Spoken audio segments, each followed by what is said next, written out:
to be here. That's excellent.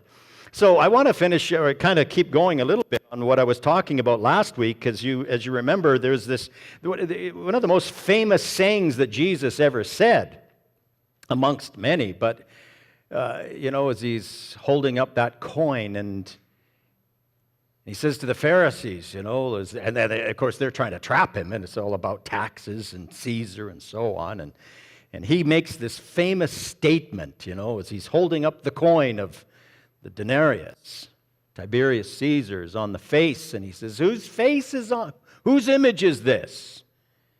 Whose image is this? And they said, it's Caesar's image. Okay, and now, so here's the point. Here's the key to understanding what he was doing. Give to Caesar what is Caesar's. And you know what? He could have ended right there, because that's the question that was asked. That's all that was asked. But then Jesus expands it to really the full meaning of what it was. And he says, but give to God what is God's. In other words, there's two sides to this. There's two elements to this. There's the world side and there's the heaven side. There's the physical side and the spiritual side. And he's equating this coin, this physical coin, to the physical world, but also he's bringing God into it, and he's saying, but also there's a spiritual currency. And you are that currency. You are what God has established. His image is stamped on you, so therefore, whatever Caesar's, give to Caesar's, but whatever is God's, give to him. So he was calling them, that since you're created in the image of God, then give to him what belongs to him. Give him your life. Give him your everything. Give him what he's created, and give him your life. That's what he was calling them to do. It was far beyond the taxes and all of that. And as we've moved from, as I talked about too, you were born in the image of Adam, but when you were created, he was created in the image of God. And so as you become a follower of Jesus Christ, what he does is now he takes you and he forms you into his image, back into, because we were marred. We were not looking like him in any way. So now he's working on us. He's refining us. He's changing us to reform in his image. So what else is there, though? What else makes us, in a sense, look like him? Jesus talked about the coin, but there was actually something else that he mentioned. He talked about it, and we'll talk about this today, because there's something else that helps you or looks like the image of Christ. And it actually has to do with your clothes, what you wear. Now, I know the first thing you're thinking is, it's clothing, it's what we wear, but actually, no, that's more. As you know, Jesus is always more than the physical. That's kind of like the entry level, but he's always more than that. So there's more to this as well. How many of you ever heard, there's this statement. How many have you ever heard of this statement? We may have even used it. And it goes like this: the clothes make the man. How many of you heard that statement? Or something like it? Yeah, it's a very popular statement. Do you know what I didn't know? Is that it's a statement that was coined 600 years before Christ. Some philosopher thought of this, and he thought, this is a good thing. Clothes, you feel better in your clothes, you look better, there's this image, and so it actually was 600 years before Christ. Now, we've changed it to our terminology today, but notice what even Shakespeare, he wrote about it in Hamlet. He says, for the apparel oft proclaims the man. Just sounds right, doesn't it? That's Shakespeare, But now, Mark Twain, he's a little more cynical, and he adds this little phrase at the very end of it, if you can read it. Clothes make the man. Naked people have little or no influence on society. How true that is. How true that is. But you know what? What was interesting about, as I was studying this, I learned through these little phrases that actually there is a science that has proven that the clothes you wear affect you. Affect you. The more you dress up, the more refined you feel. The more you dress down, the more, hey, I'm going to just sit on the couch. You know, that kind of thing. And maybe that says a lot for our society today. You know, it's funny. It's very funny because if you look at some of these very old vintage movies, or not movies, news clips. Have you ever seen the old ones that show some of the real old hockey games? I mean, from the 60s, the 50s, all that, you know, really old ones and the black and white ones. And you look in the stands and you see all these people with suits and ties on to a hockey game. But that was society back then. It was a little more refined. It was a little more, you know, you dressed up a little bit. There was a little more value in that kind of thing, which says maybe a lot for our today. We don't value it as much, but there is a science that has proven this. So there's something else about what we wear, and that is this. What you wear often identifies you, especially uniforms. You know who the Aramark staff are. They got the red shirts on, or some of them black. They got the Aramark, but you know who they are, and it's defined them as somebody who has, if I could, you know, maybe the word is official. You know, they're doing something that is providing a service for you, so they wear a uniform. My son and my daughter, you know, they're police officers. Well, what do they wear on their beat? They have a uniform. They wear a uniform that identifies them as police officers. In fact, here's the reality. Without that uniform, they actually don't really have authority. The moment they put on that uniform and the badge, now all of a sudden they have an authority. They're representing the police force, which is why it's against the law for you to impersonate a police officer. It's against the law. Because there's something that we know goes along with that uniform. Something powerful to it. Now, look at the stories that we know about in the Word. What happened when Joseph was elevated from being a slave to being now the second in command, the prime minister of Egypt? What's the first thing they did? They took off his slave clothes and they put on prince clothes. He couldn't run the country in slave clothes. He had to have the clothing that fit the office. What about Aaron? Aaron, the main Levite, he was now going to be the high priest. He couldn't just go into the presence of the Lord with just his regular street clothes. He had high priest clothes. Very high, ornate, very set him apart. You could look at him, oh, that's the high priest right there, isn't? You know, you didn't mistake who he was and what his office was because of his clothes, because of the attire of what he wore. And folks, at the end of all of this, Revelation is very clear that at the end of all of this, our clothes are going to be different too. When we go to the marriage supper of the Lamb, we're actually wearing these fine linen, and Revelation 19 speaks about it, that you are going to be wearing something different than you're wearing right now. Something very wonderful. So there's one robe out of all of the robes, out of anything that you could imagine. It is actually, because of what I just said about Revelation 19, is actually essential for you to get to heaven. And it's actually called the robe of righteousness. The robe of righteousness. It's not a robe that you were born with. It's not a robe that you earned. It's a robe that was given to you as a gift by God Himself in exchange. See, when He makes you new, when He makes you a new creation, His image is then put upon you by a robe of righteousness. That's how he sees you. Oh, you're one of mine because you've got the robe on.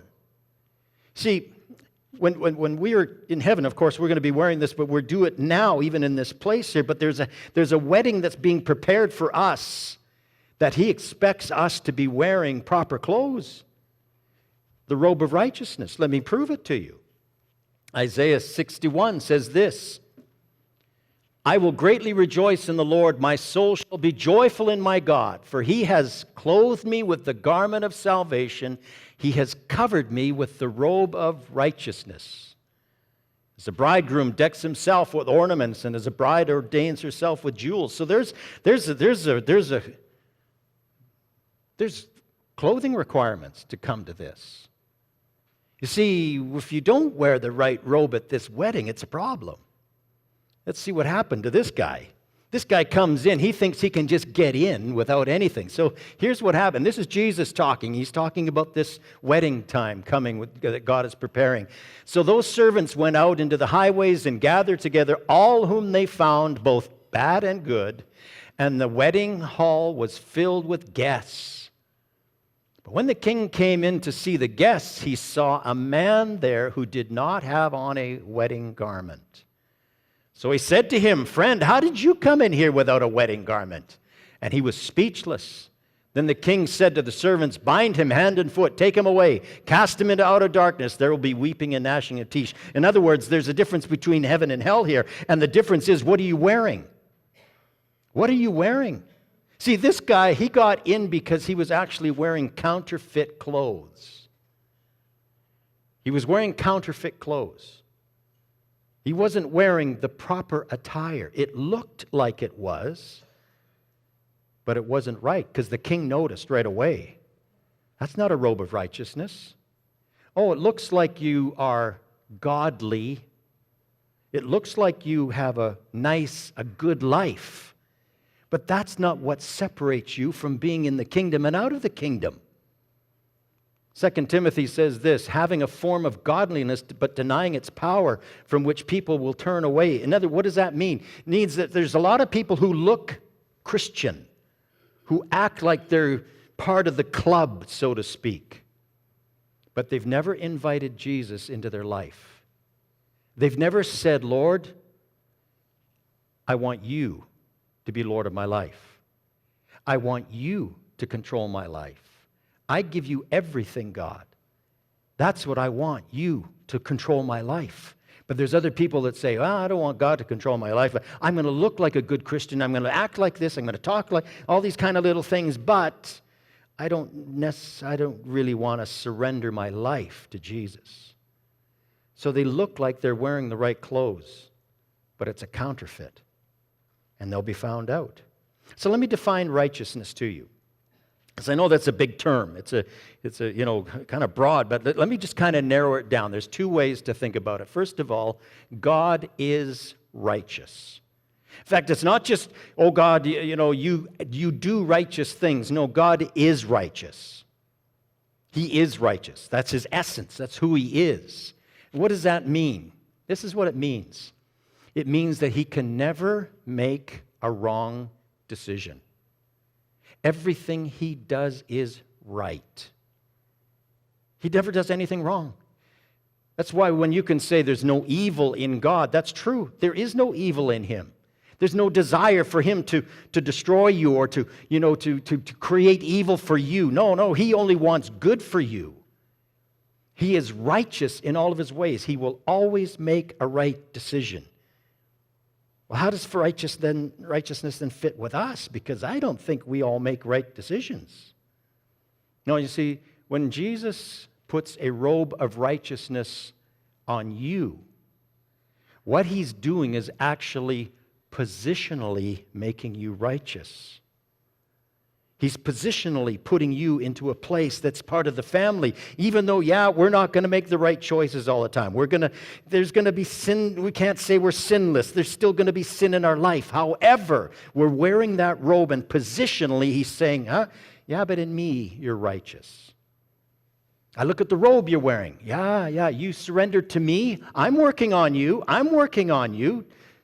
Be patient, because I'm patient. I'm gonna make, maybe I should say it to you this way. I'm gonna make you fit. Now this is God talking. I'm gonna make you fit the robe. It's gonna take some time. It's gonna take some work in you. But you are not to make the robe fit to you. He's making you fit the robe. It's like he's putting his image on you, but it doesn't fit quite yet. So he's working on you. He's chiseling off some things. He's adding some things here to your life and taking this away and moving this around. So why? So the robe fits better. He's making you fit the robe. So that's what I mean by positional. So what happened? What in the world happened when we didn't have the robes? What was happening there? How did we lose this? Why didn't we have this robe initially? Here's what happened.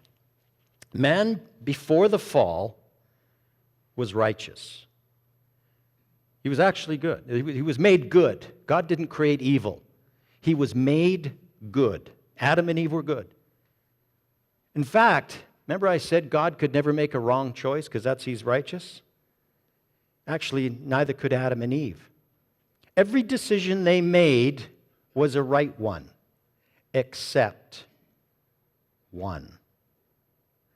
There was only one decision, if they made it, was wrong. All the other decisions they could make were right. There's how they ran the garden, how they ran the world, that was under their dominion. And Jesus said, look, it's yours. You run it.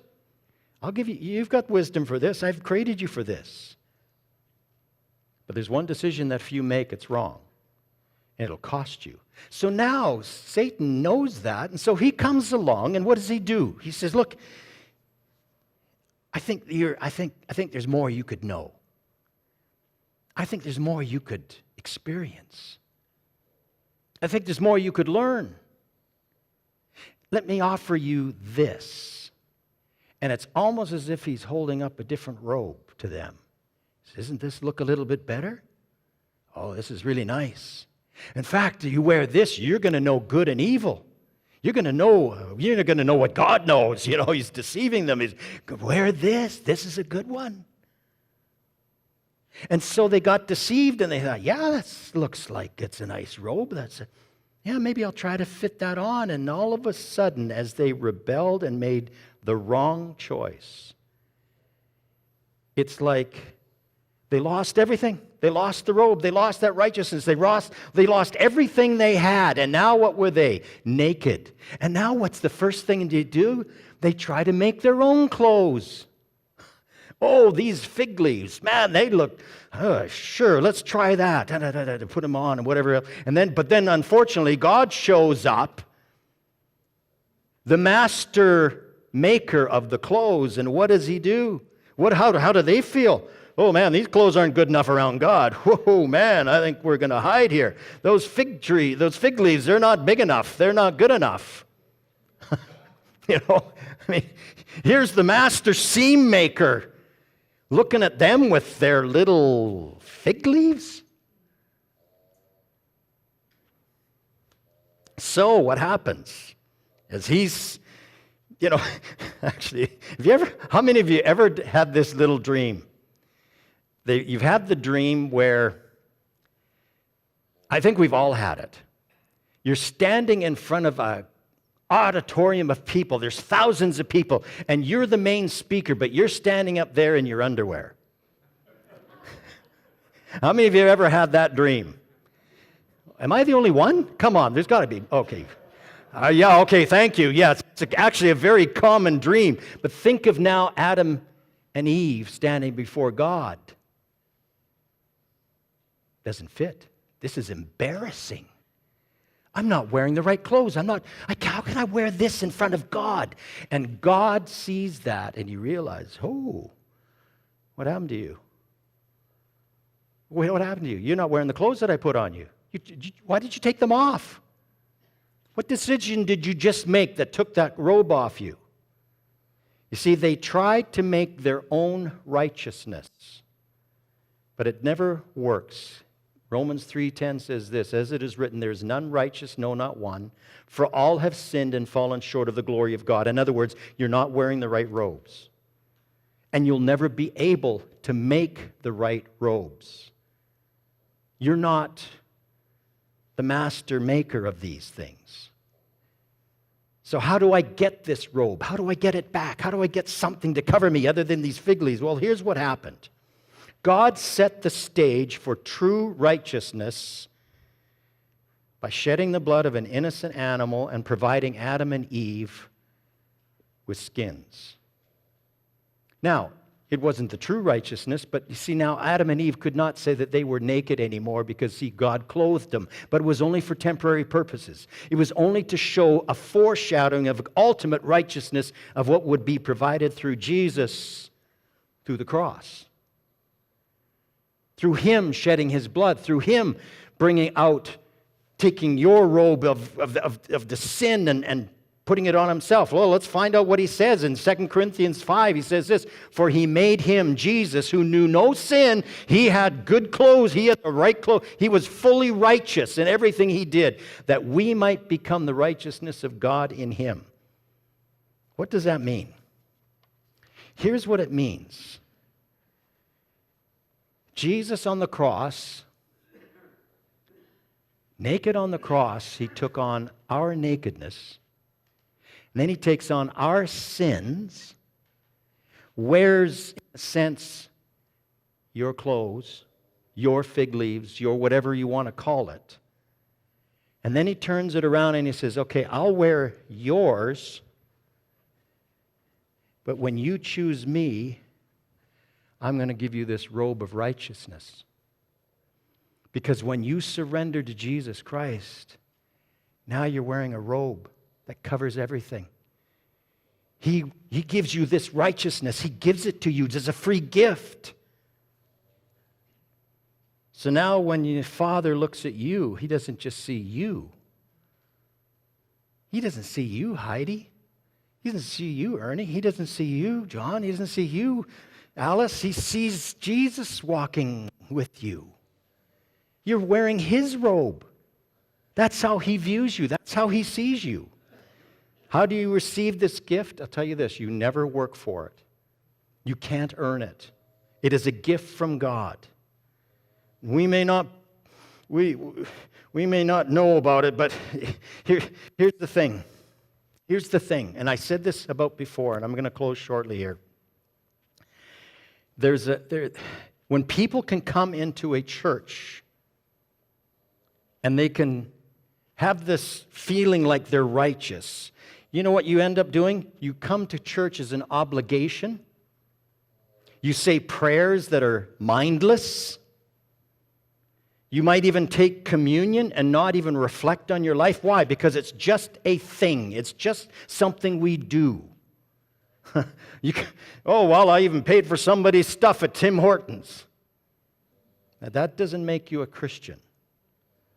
As wonderful as those things are, that doesn't make you a Christian. What makes you a Christian is when you say, Jesus Christ, I confess your name. You are the name above. I want you in my life. In fact, we read about it earlier as we started the service. Remember the prodigal son? Let me remind you of this. Look at what happened here. The son was filthy. He was down and out. He was as low as possible. He was almost like naked in his dirt. And then he comes to the father and he says to the father, I'm so sorry. I'm so sorry. And what is the first thing that the father does? He says, servants, get me a robe for my son. Get this filthy stuff off of him. I want him looking like he belongs. So what does he do? He makes sure he has a robe on that's fitting for the family. Because now he's back in the family. And that's what God does for you. He says, yes, here, take the robe, take the robe. You are now in my family. And how do you do that? If you confess with your mouth the Lord Jesus and believe in your heart that God has raised him from the dead, you will be saved. For with the heart one believes unto righteousness, and with the mouth confession is made unto salvation. That's all it takes. You don't make the robe. You don't work for the robe. He makes it. And then as you do that, He gives you that.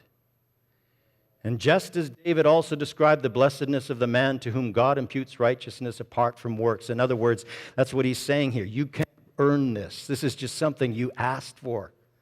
You ask for this. That's how you get the robe. Like I said earlier, over time, as you're wearing the robe, He changes you. Over time, He changes you so that you begin to fit the robe and you look like Him. You act like Him. You talk like Him. And one of these days, folks, as I said earlier, in Revelation 19, we are all going to be in what's called the marriage supper of the Lamb. The final thing, the final event of the day of preparing for eternity.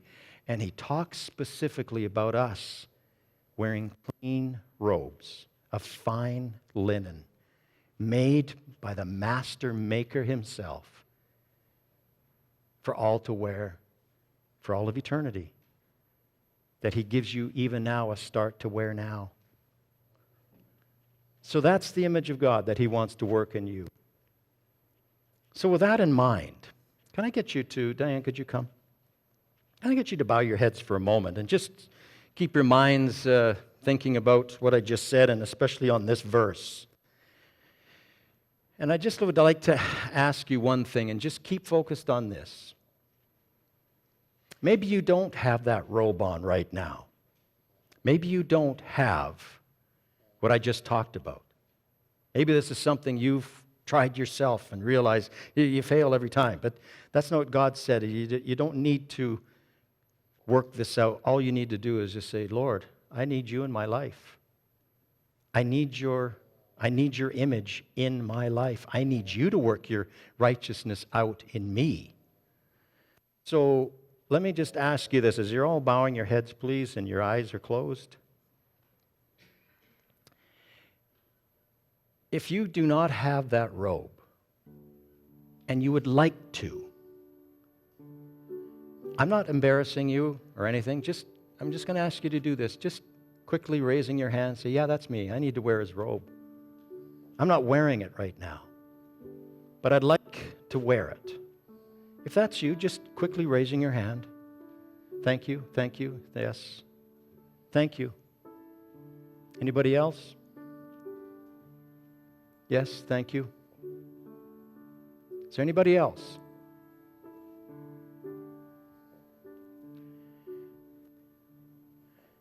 Here's what I want you to do. I want you to pray out loud with me, even though those of you who have accepted Christ in your life and you're joining with those who would like to now. And you're just saying, yeah, I want to wear that robe.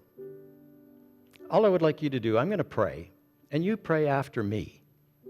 It's just a prayer of inviting Christ into our life. And if that's not you, then you can withhold that, but pray along with me today.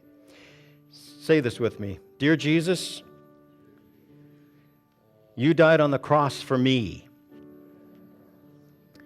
Thank you for taking on my sins. Thank you for washing me with your blood.